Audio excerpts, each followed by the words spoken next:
Okay, here we go. I always do this. It's always the first line. I always like start like cracking up for some reason. Okay. Here we go.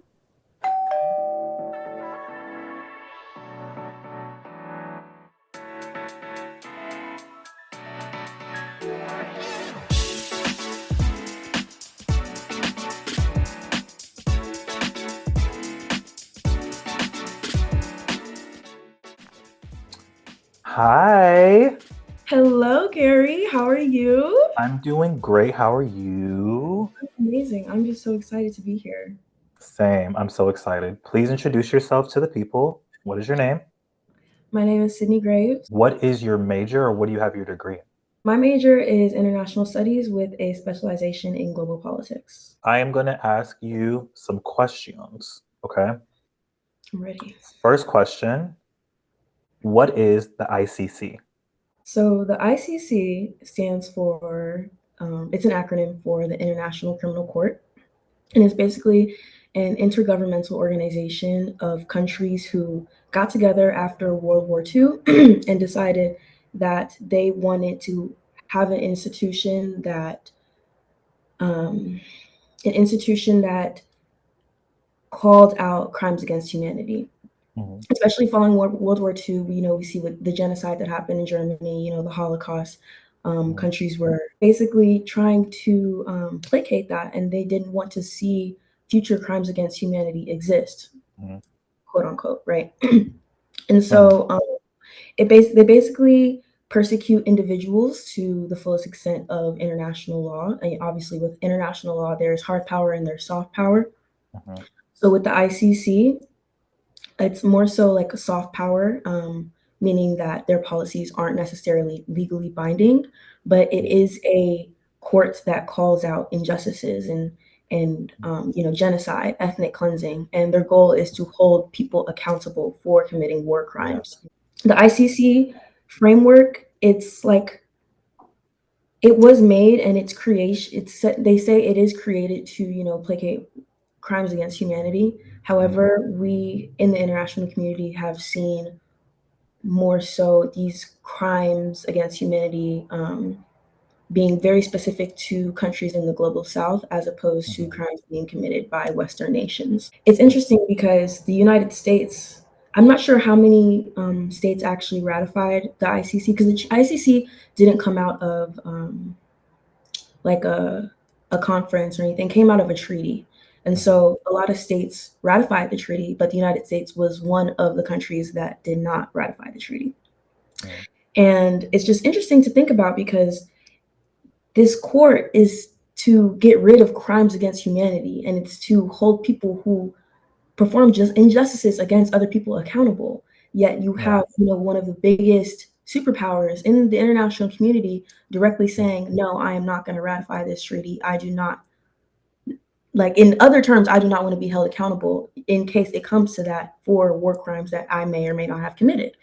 There is a former Maine senator who was talking to an ICC official about why the United States has never ratified the treaty. And this is what he said: unless you can give me an ironclad guarantee that no U.S. official will ever appear before this court, I can't recommend that the Senate should ratify the ICC treaty. Like It begs the question, why are you so afraid of being held accountable?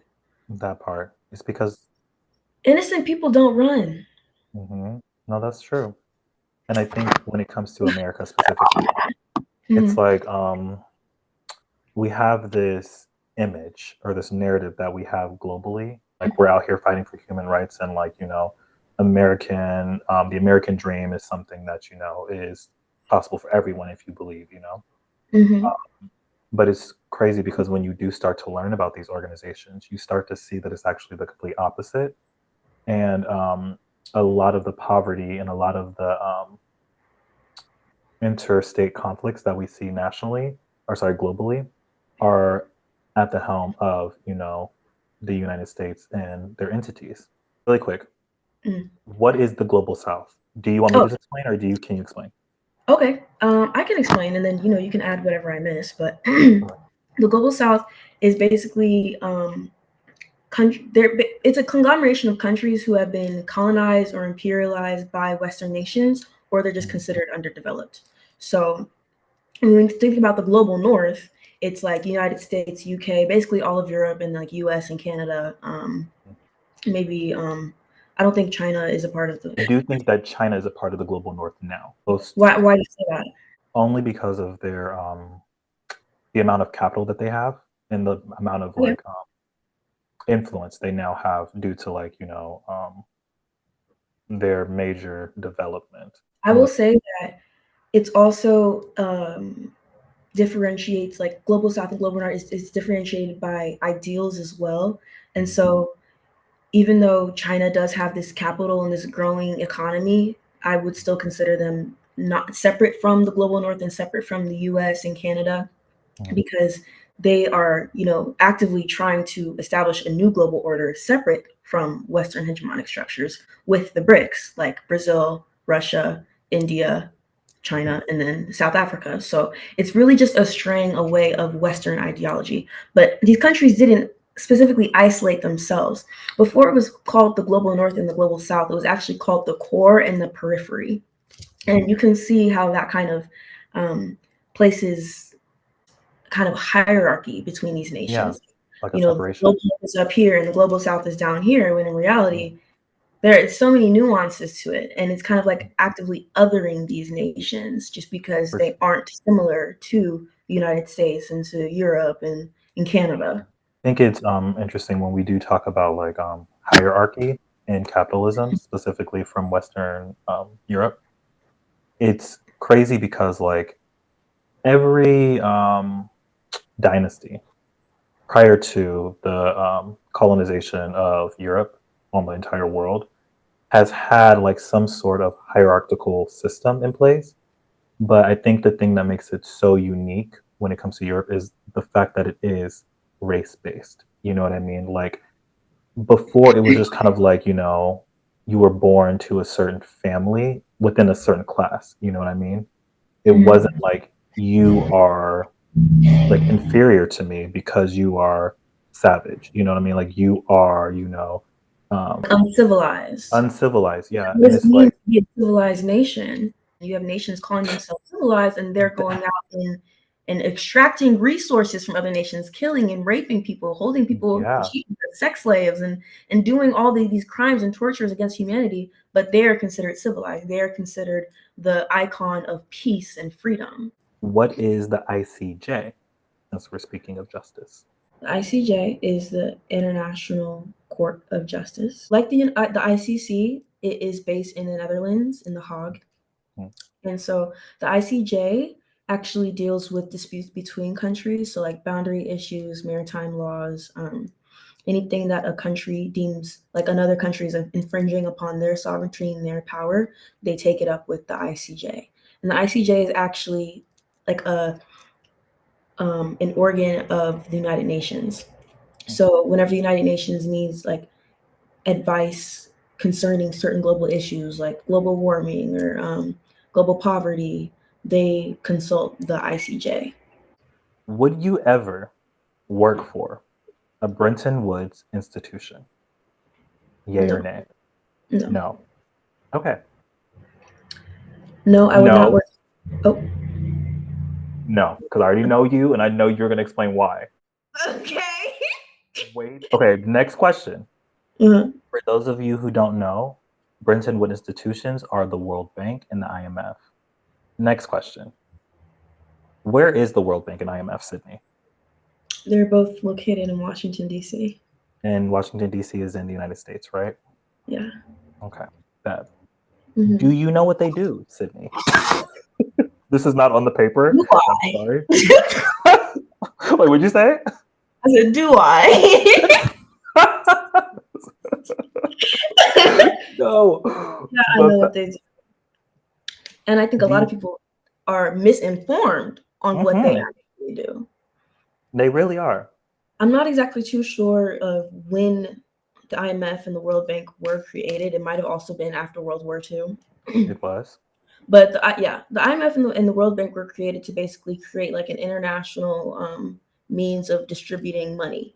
And so they wanted it all to be in one place so they could understand, how the money is flowing to and from Western institutions to nations that need it. Mm. And so the World Bank and the IMF basically lend money to countries in the global south so that they can develop themselves. But the terms of development is not specific to how each country needs to be developed. It's specific to how Western countries perceive they should be developed. Yeah. And so what the World Bank and the IMF do, they will conduct case studies on each country. They will consider 5 things. I don't have those 5 things right now, but imagine you're trying to decide whether you should loan $100 million to a country. Do you think that you would consider only 5 things, or you would actually go to that country and research exactly like the history of that country, exactly what is going on, present, past, and future, to be able to make the decision of giving them that loan? So that's all I'll say. They consider 5 things on the basis, and if the country meets those agreements or requirements, then they will loan them out this money. But then they also have stipulations where these countries have to basically abide by democratization practices so that they can receive this money. And so that looks like economic privatization. It looks like trade diversification. That looks like um, importing more than importing more than you're exporting. And so basically like opening up avenues for these countries in the global south to compete in the world market is basically the basis for them to get this money from the IMF and the World Bank. Do you want to add? I mean, I have more to say, but do you want to add something? I want to add like one thing or 2 things. Yes, the World Bank and IMF were created after World War II.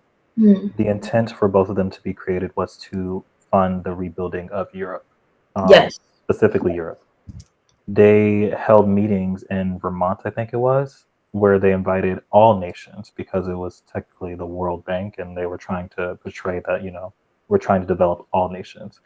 But even in that meeting, they were having like separate secret meetings with only European nations, and majority of the funding collected in the World Bank in that meeting went to the rebuilding of Europe, and still is going to Europe, if we're being honest.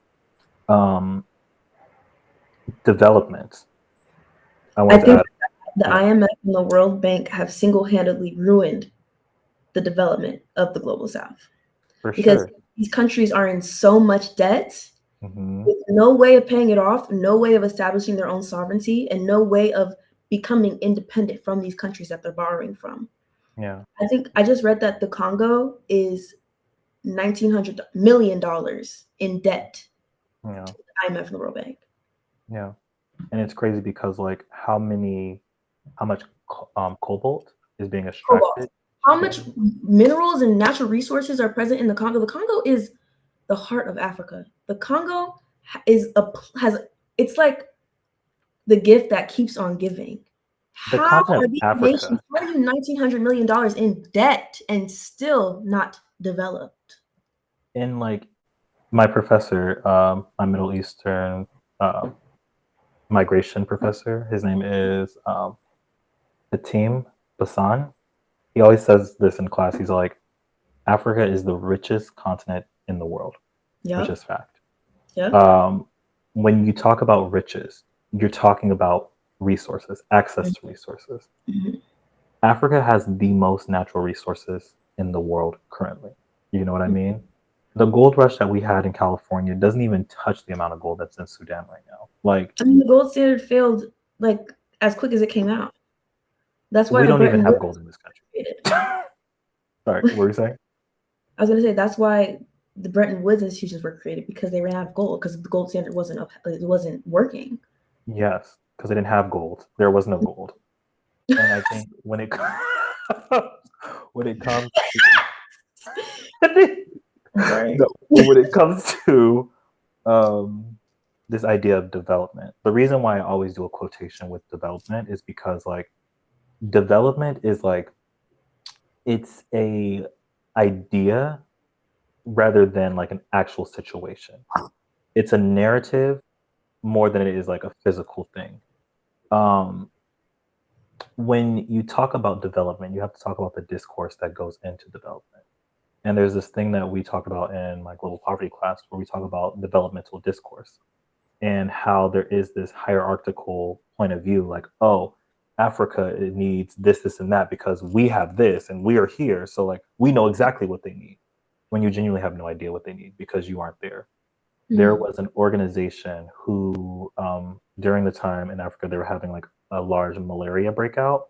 There was this nonprofit organization that was like, you know what? You know what Africa needs? They need these nets to protect them when they sleep from, mosquitoes. That way, they won't have malaria breakouts. Why did the African people take the nets and start making like baskets and like fishing things, which kind of destroyed the local ecosystem? But like, it's because they needed food. Like, that's what they needed. Like, they needed to make money to survive. You know what I mean? And like, it's those things that make development more so of a Western way of saying, they are beneath us in so Yeah. many terms. You know what I mean? Yeah. It's like they aren't as polished as us. They are not as progressed as us. They're not technologically savvy like us. But my thing is like the things that are done to keep these nations inferior are strategic and done on purpose. When we talk Mhm. about the World Bank and IMF, there's this thing called SAPs, which are social adjustment policies, Structural adjustment programs. structural adjustment programs, which basically are terms and conditions to the loans that the World Bank gives to or global South nations. Mhm. Um, and these loans are extremely predatory. Like, Mhm. some of the terms, so you can have like an idea, are privatizing natural resources, which means rivers that usually feed a whole ecosystem. Now you have to build a factory that captures it so it can go to your paper. I mean, go to your government, and you can profitize off of it. Mhm. Opening your markets. I know you tapped into that. Like, the main thing about development, the issue is like, sure, you're introducing these global South nations to the global market, um, but you're not introducing them so it's beneficial to them. You're doing it so you have more markets to sell your products to. You know, um, I have so many examples of that, but I'm not going to go Me into that. too. Go Wait, ahead. wait. You, I mean, I was gonna say we don't even have to look at Africa. Let's look. Let's look at Jamaica. Let's look at the small island of. why was I going to say Jamaica? I was literally about to go to Jamaica. They are ruining Jamaica. These Jamaican farmers can't even sell what they are producing at their local markets because American products are cheaper. Yeah, People and aren't buying locally. They're buying what's cheap to them because they're in poverty. They're living in poverty. Most people in the world are living on less than $1 a day. Are they yeah, gonna go for the orange that's $5 or the orange that's $1? yeah, And then that results in these farmers having to completely like first of all downsize their businesses and their farms. But then also these products end up going to waste. They yeah. can't even they can even build up their own economy with the resources that they have. So you're not exposing them to compete. There's no competition. There is How no can you competition, compete? and honestly, like, it's why this is so detrimental to these nations. I'm gonna stay on Jamaica because I was actually literally about to go to Jamaica. Um, Wow. I know, right? That's actually insane. Um, when you flood nations' markets with cheaper goods, first off, the way they're able to flood these goods is by exploiting other nations to get them for even cheaper and like Mhm. detaching the labor cost to the actual cost of the item, which is this thing called commodity fetishism. I'm not going to explain that right now because it's a lot, but it's a term. Um, yeah, so the flooding of their markets harms them because they aren't able to compete, but it's also extracting out their capital. So, Mhm. like, when people go with the cheaper option because, like, people like cheap things, you're not keeping it local. You know what I mean? You're now giving your money to America. You know what I mean? And American markets and American firms.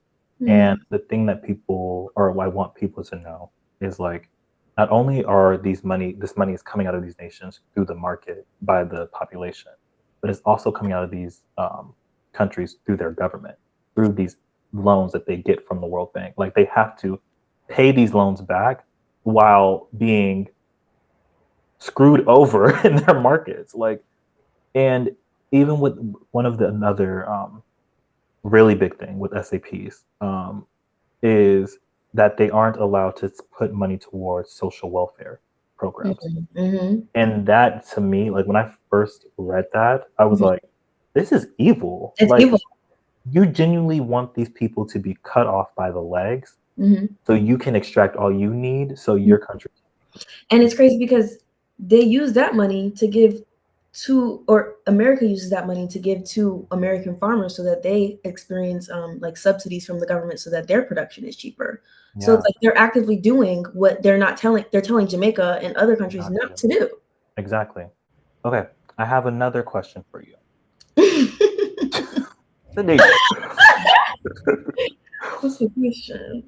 do you believe journalism can be a tool to combat global inequality? Why or why not?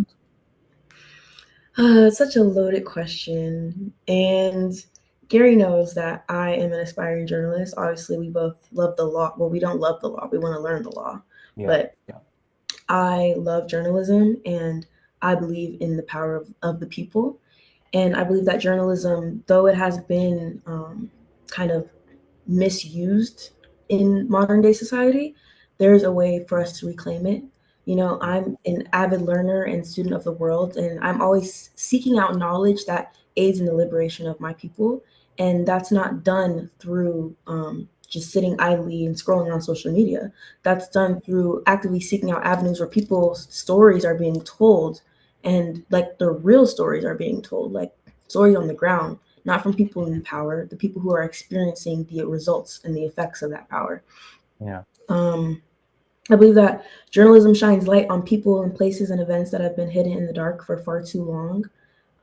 You know, like I said before, I grew up with a very particular eye for noticing the differences in people and disparities and how culture can create that kind of tension between people, especially growing up in America. We're very polarized, but Mm, I believe journalism, when done correctly, it is a truth-seeking platform, mm, and it is a way to bring people together and connect yeah, people despite their differences. And you know, in order to progress into higher stages of development and consciousness, we have to question everything, and we have to actively seek out knowledge and information.